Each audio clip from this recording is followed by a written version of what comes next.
Why are people pausing The Lord of the Rings to watch someone break a toe or get their finger bitten off? Keep watching to find out. As the town that serves as home to Frodo and Bilbo Baggins, Hobbiton is the quintessential ideal of a quiet locale where any hobbit would love to live. Author J.R.R. Tolkien based the fictional village on the beauty and tranquility of the English countryside, and it's where the tale truly begins.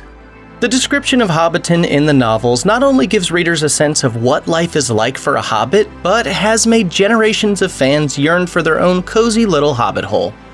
Peter Jackson, a super fan of the novels, and the rest of the Lord of the Rings crew knew they had to find the perfect location to film the Hobbiton scenes, and they found what they were looking for in New Zealand. According to the Hobbiton Tours website, a 1,250-acre farm would eventually become the Shire. The website also states that it took over 9 months of construction to build the Hobbit village, with the film crew actually receiving help from the New Zealand Army. The result of the filmmakers' hard work paid off in the final cut of the film. At the beginning of the Fellowship of the Ring, we see Frodo and Gandalf riding in a carriage down the pastoral streets of Hobbiton, and for those who've read the books, it feels like the pages of the novels come to life. In 2002, guided tours were made available for anyone to come and visit the set, and after Jackson rebuilt the set in 2009 for The Hobbit, the site became a permanent tourist destination. After his unforgettable 111th birthday celebration, Bilbo makes preparations to leave Hobbiton for good. Although it proves to be an immense struggle for him, Bilbo manages to leave the One Ring behind with Frodo, along with most of his belongings and the deed to his home, Bag End. At Gandalf's direction, Frodo keeps the ring secret and safe, even though he has no idea of the true power it holds. Gandalf, having his suspicions, leaves the Shire to find out what he can about Bilbo's mysterious ring. When he returns, he is haggard and disturbed, not the calm and collected wizard he once was. Frodo hands over the ring, only to be surprised by Gandalf throwing it into the fireplace. What follows is perhaps one of the most recognizable shots in the trilogy. Gandalf takes the ring out of the fire and places it in Frodo's hand, assuring the Hobbit that it is quite cool. Moments later, writing appears across the band, which Gandalf ominously translates for Frodo and the audience. One ring to find them, one ring to bring them all, and in the darkness bind them.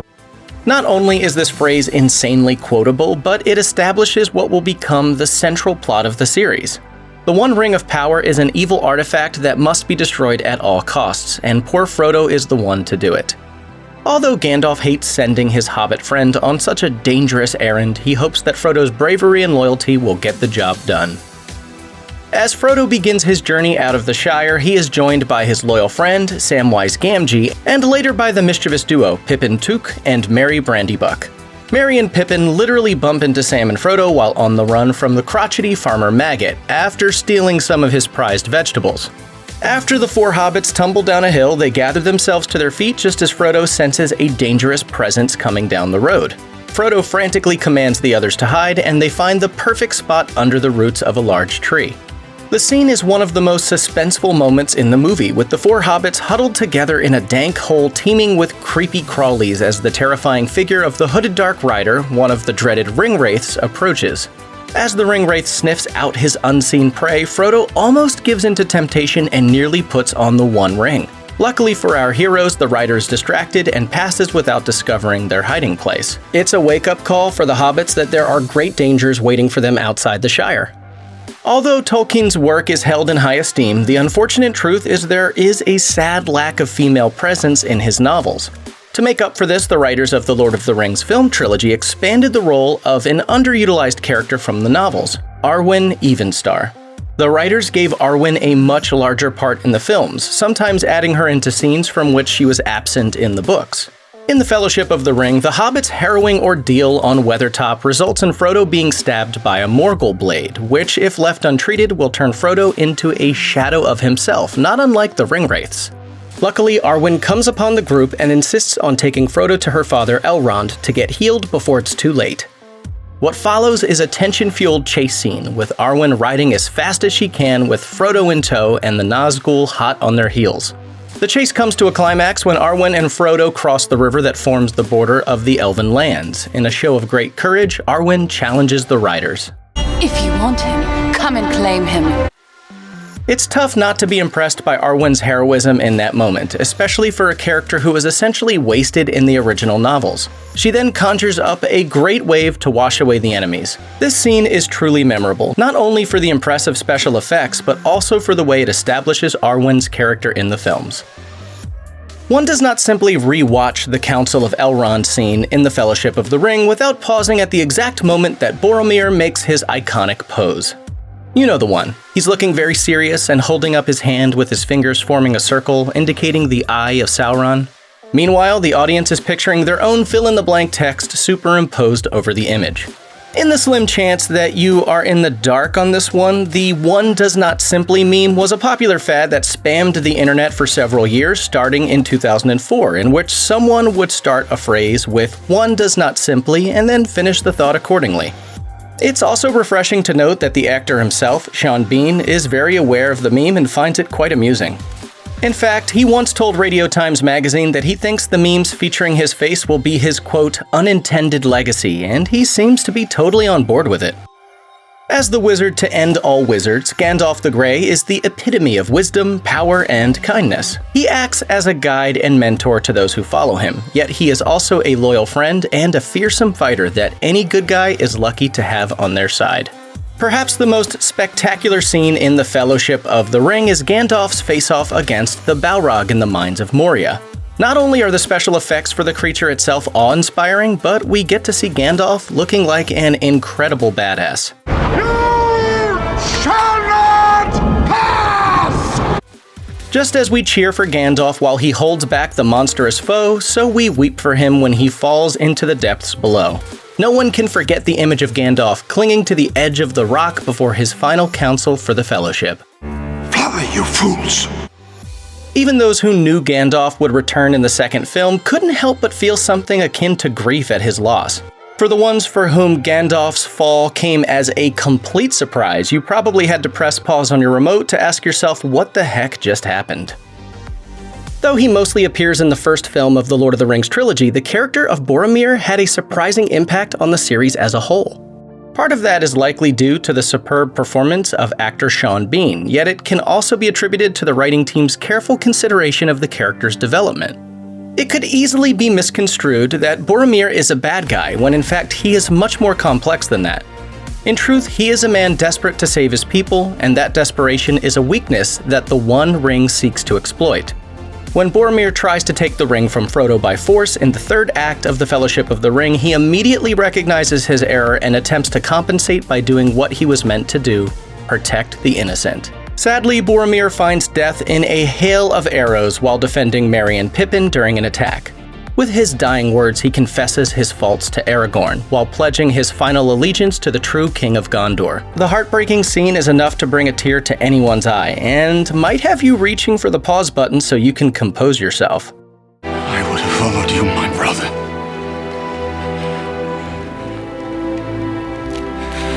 My king. In the Two Towers, Aragorn, Legolas, and Gimli are tracking a pack of orcs who have kidnapped their friends Merry and Pippin. During their search, they come upon a group of soldiers led by Eowyn. Eowyn informs the trio that he and his soldiers recently ambushed a group of orcs, but left no survivors. When Aragorn and the others find the remains of the orc horde, they find no trace of their hobbit companions. Believing the halflings may be dead, Aragorn lashes out by kicking a nearby orc helmet and screaming as he falls to his knees.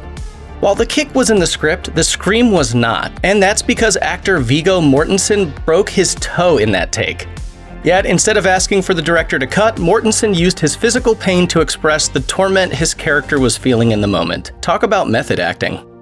One of the most beloved characters in the trilogy, Gollum, is a creature somehow both detestable and highly sympathetic. After being in possession of the One Ring for many years, the hobbit-like being once known as Smeagol has become an emaciated husk who lives only to hold his precious once more. Under layers of hatred and greed, though, there is still the person who was once Smeagol, and Frodo's compassion allows Smeagol to appear through the cracks. Where Gollum is suspicious and filled with rancor, Smeagol is trusting and eager to please. In one of the most memorable Gollum scenes, we see the two sides of the character arguing with one another as if they were two separate personalities, and indeed, in many ways, they are. The scene was shot brilliantly by director Jackson in a 2-camera setup, with motion capture performer Andy Serkis giving a magnificent depiction of the dual nature of the character. The audience really feels as if they are seeing a conversation between two people, and it's a scene worth pausing to take in the sheer genius of it all. The monumental Battle of Helm's Deep is inarguably the highlight of the Two Towers. Taking up 39 minutes of the movie's total 3-hour runtime, there are plenty of moments in the action-packed sequence for audiences to focus on. However, there is one bit in particular that not only adds to the excitement, but gets a big laugh from viewers. You may remember the escape in the Fellowship of the Ring, in which our heroes run for their lives in the ruins of Moria. At one point, Aragorn helps Sam get across a crumbling staircase by throwing him through the air to be caught by Boromir on the other side. However, Gimli proudly refuses the Rangers' help, firmly stating nobody tosses a dwarf. During the peak of the Helm's Deep battle, Gimli and Aragorn make their way to a bridge overflowing with enemy soldiers trying to break into the fortress. To get across the gap between the bridge and the stairs at the outer wall, Gimli reluctantly offers the only solution. Under his breath, he tells Aragorn that the Ranger will have to toss him across the gap to get to the bridge. Aragorn agrees, although the dwarf first makes him promise not to tell Legolas. He does have his pride after all. Gimli's stocky figure being thrown through the air, landing triumphantly, and hacking away at the orcs is not only an awesome sight to see, but a hilarious callback to the first film's joke that's definitely worth watching again. Throughout the first 2 Lord of the Rings films, the hobbits Merry and Pippin are rarely seen apart, which made it all the more shocking when the two were separated in the third entry, The Return of the King. After Pippin makes the mistake of revealing himself to Sauron through the mystical Palantir, Gandalf takes him to Minas Tirith, the capital city of Gondor. There, Pippin swears himself into the service of the city's steward, Denethor. Though his hope is that he might make up for his grave mistake by doing something noble, Pippin finds that Denethor is not the ideal mentor. A man filled with bitterness over the loss of his son Boromir, Denethor would rather give in to despair than fight for the hope of mankind. As soldiers of Gondor go off to battle, Denethor skulks in his grand hall with Pippin at his side. The steward requests that Pippin sing a song for him, and though the hobbit is clearly not in the mood for a lively tune, he obliges. As Pippin's voice echoes through the halls, we see the men of Gondor ride into a hopeless battle that will seal their doom. It's a truly haunting moment, and Boyd's beautiful vocals are the perfect addition to the scene. The song he sings is one of sorrow and grief, and it will never leave your head. Sadly, neither will the disturbing image of Denethor biting into a cherry tomato. Though Helm's Deep is one of the most memorable battle sequences in the Lord of the Rings trilogy, the Battle of Pelennor Fields from The Return of the King perhaps holds the most significance. It turns the tide of the War of the Ring and gives the good people of Middle-earth the upper hand against Sauron's forces. While there are plenty of triumphant moments during this epic battle, there is one that stands out above the rest. Eowyn, the Shield Maiden of Rohan, has dealt with misogyny all of her life. While she is expected to be happy in her gilded cage at Theoden's court, all she ever wanted was to fight for the people she loves. She finally gets her chance when she disguises herself in armor and rides with the army, along with her new hobbit friend, Merry. Eowyn's time to shine comes when she faces off against the dreaded Witch King on the battlefield. As the leader of the Nazgul taunts that he cannot be killed by any man, Eowyn removes her helmet, declaring, "I am no man." She then offers the killing blow that destroys the Witch King once and for all, and gives fans one of the most victorious moments in the trilogy. The Return of the King features a dramatic climax that culminates within the perilous realm of Mordor. After traversing the treacherous plains, escaping the clutches of orcs, and ascending the volcanic Mount Doom, Frodo and Sam find the completion of their quest close at hand. All of their struggles and suffering will soon come to a conclusion, one way or the other. As they enter into the heart of Mount Doom, Frodo hesitates at the edge of the fiery abyss. Much to the horror of his loyal companion and the audience, Frodo has a sudden change of heart. Instead of destroying the ring, he decides to claim it as his own, placing it on his finger and making himself invisible. All seems lost until the vengeful creature known as Gollum interferes. Determined to get to the One Ring, Gollum attacks the invisible Frodo and bites off the finger wearing the ring. As any Lord of the Rings fan will tell you, Gollum inadvertently becomes the hero of the story at that moment. Back in the Fellowship of the Ring, it was Gandalf himself that predicted Gollum would have a big part to play. Tragically, however, Gollum meets his demise when he plummets into the lava pit below, still clinging to his beloved treasure. The vision of Gollum sinking into the fiery liquid followed by the One Ring is one that will live forever in our minds. After the One Ring is destroyed in The Return of the King, the audience can finally breathe a collective sigh of relief. Sauron is defeated, the remaining Fellowship has been reunited, and all is once again well in Middle-earth. Now it's time for Aragorn to finally take his place as the rightful king of Gondor. The coronation scene is one of both celebration and solemnity. Everyone has gathered to see the crowning of Aragorn, their heroic leader and faithful friend. As the crowd of subjects bow and make way for their new king, Aragorn reaches the line of the four hobbits, Frodo, Sam, Pippin, and Merry. Yet when the halflings begin bowing to him, Aragorn protests, insisting, You bow to no one. The new king then kneels before them and bows his head, and the massive crowd follows his example.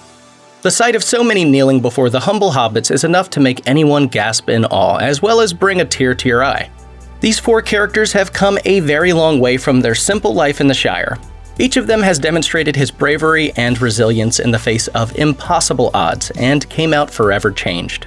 This relevant moment reminds us of the most important theme of the Lord of the Rings trilogy. Anyone, no matter their size or stature, is capable of doing great things.